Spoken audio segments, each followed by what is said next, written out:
My phone buzzed with a new message from my stepmother as I sat in my Manhattan office, 60 floors above the bustling city streets.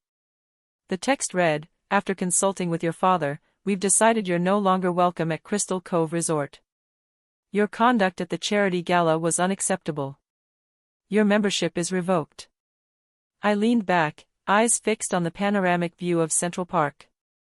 The conduct, she mentioned, was me exposing their charity foundation for spending less than 2% on actual charitable work, while funneling the rest into their decadent lifestyle at Crystal Cove, their prized Hamptons retreat. James, my executive assistant, knocked and stepped in with my afternoon coffee.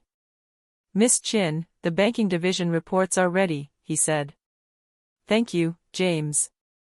I took the coffee but didn't tear my gaze from the text.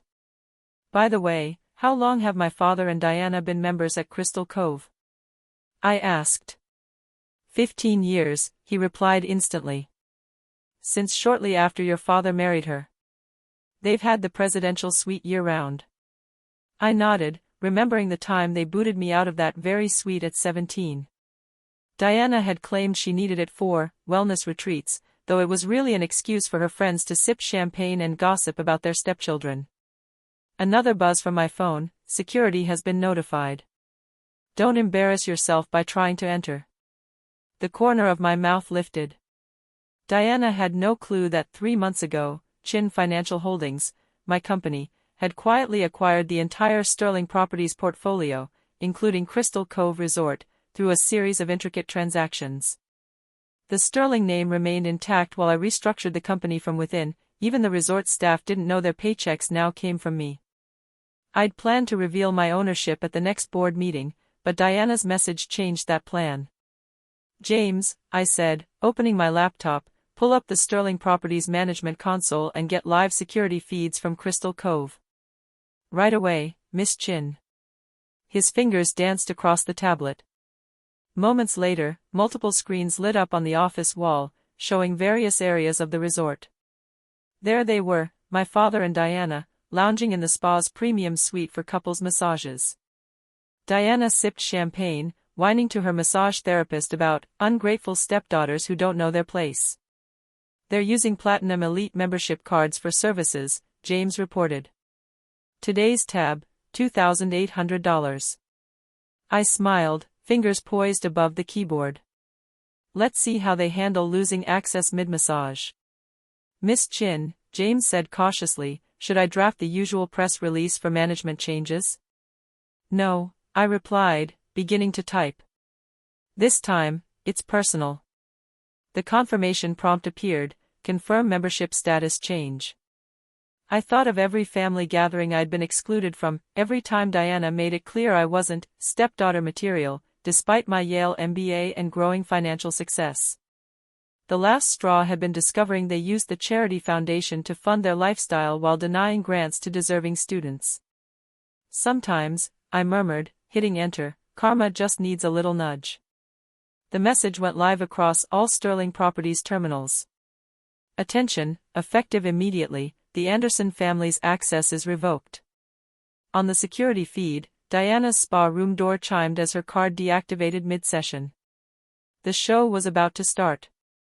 Her electronic wristband blinked red at the massage station. The therapist's tablet displayed, "Payment method declined." "This must be a mistake," Diana's voice crackled through the feed. She sat up, clutching the sheet around her. "Try again," the therapist said, but the result was the same. "I'm sorry, Mrs. Anderson, your membership has been suspended. All services are terminated immediately." In the next room, my father's massage halted. I watched him fumble for his phone, utterly blindsided. "Face recognition? This is absurd. I'm contacting management immediately." "James," I murmured, "connect them straight to my line." Moments later, my office phone rang. I put it on speaker. "This is Richard Anderson. There's a problem with our Platinum Elite membership. Fix it now." "Good afternoon, Father," I said calmly. "No technical glitch here. Your membership has been permanently terminated." Silence. "And Emily," I continued, "the one you tried to block an hour ago?" As the new owner of Sterling Properties, I find it amusing that you assumed you still had control. More silence. Through the security feed, I watched Diana frantically wrapping herself in a robe, her flawless composure unraveling. "Owner," she stammered. "That's impossible. Sterling Properties belongs to Chin Financial Holdings," I cut in smoothly. "Actually, for the last 3 months. We now own the full portfolio: Crystal Cove Resort, Hampton Marina Club, all 18 golf courses. And check your phone, the press release just went live." On screen, I saw them scrambling for their phones as news alerts screamed, "Sterling Properties acquired by Chin Financial. Emily Chin, 32, revealed as owner." "You can't do this," Diana hissed. "We're founding members." "Contracts." "Past tense," I corrected. Section 8, Paragraph 3 allows management to terminate for cause. "Would you like me to start with the charity foundation fraud?" My father's tone softened. "Emily, let's resolve this civilly.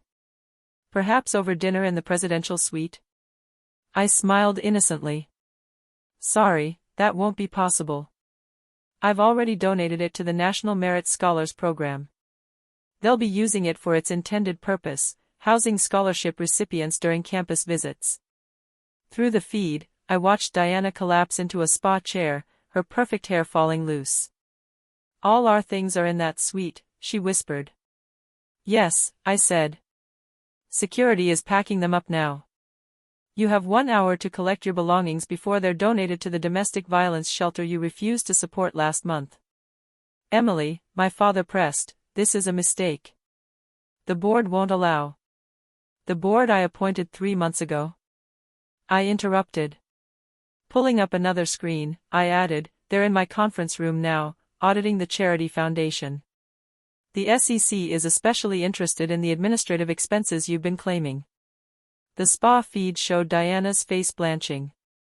Every extravagant weekend, every spa day, every luxury meal billed to the foundation had been documented, and I had every receipt.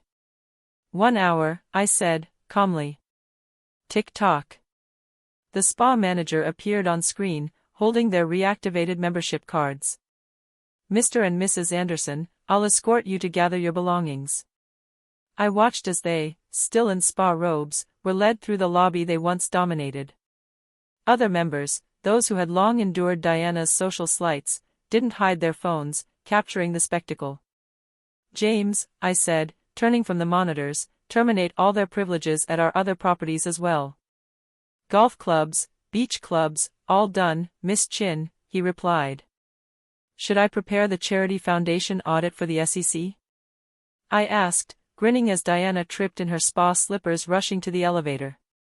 "No. Let's give them time to stew in uncertainty. Karma tastes best served cold."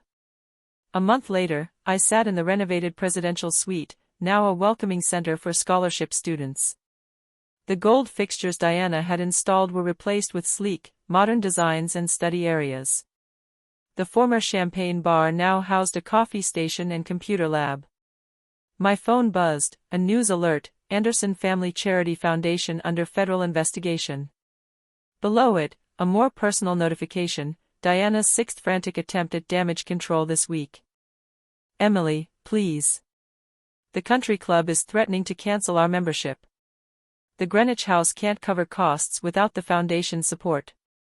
Can't we talk this through?" I swiped the message away, focusing instead on the student applications spread across my desk, 20 brilliant young minds who would never have had a chance under the old regime. Their acceptance letters for the new Sterling Scholars Program awaited my signature. "Miss Chin," James appeared at the door. "Your father is in the lobby again." I checked the security feed. There he stood, dressed in a once pristine $1,000 suit, now looking slightly frayed and tired. "A month without foundation-funded allowances will do that." "Send him up," I said. "It's time for a proper conversation." When he entered, I saw the moment the reality hit him, the Baroque paintings replaced by student artwork, Diana's beloved crystal collection swapped for scholarship plaques and academic awards. "The place, it looks different," he said finally. Functional, I corrected. Like a real charitable foundation should be. He sank into a chair, looking older than his 60 years. Emily, about the foundation, the SEC has the files. I cut him off. All of them. The fake receipts, the inflated expenses, the personal charges disguised as administrative costs, 15 years of fraud, all in Diana's own neat handwriting. We can fix this, he pleaded. Anything you want. I slid 5 student files across the desk. Meet Maria Rodriguez, juggles 3 jobs to support her siblings, perfect SATs. James Chin, no relation, teaches himself coding between night shifts at his parents' restaurant. And Sarah Williams. These are the first recipients of actual charitable grants from this foundation. What are these? Opportunities the foundation should have offered years ago. Kids who deserve a chance. Kids like I was, before Diana convinced you I wasn't worthy of your world. He winced. That was different. No, it wasn't, I said, walking to the window overlooking the ocean. It taught me something crucial. True success isn't about clubs, titles, or last names. It's about what you create, who you lift up, and how you wield your influence. You wasted yours destroying your family. I turned back to him. I'm building a new family. Every student in this program is part of the Sterling Scholars family. Mentorship, guidance, opportunities, they get everything Diana denied me. His phone buzzed. From his expression, I knew it was Diana, probably facing another locked door, another declined credit card, another public humiliation. The SEC investigation goes public next week, I said.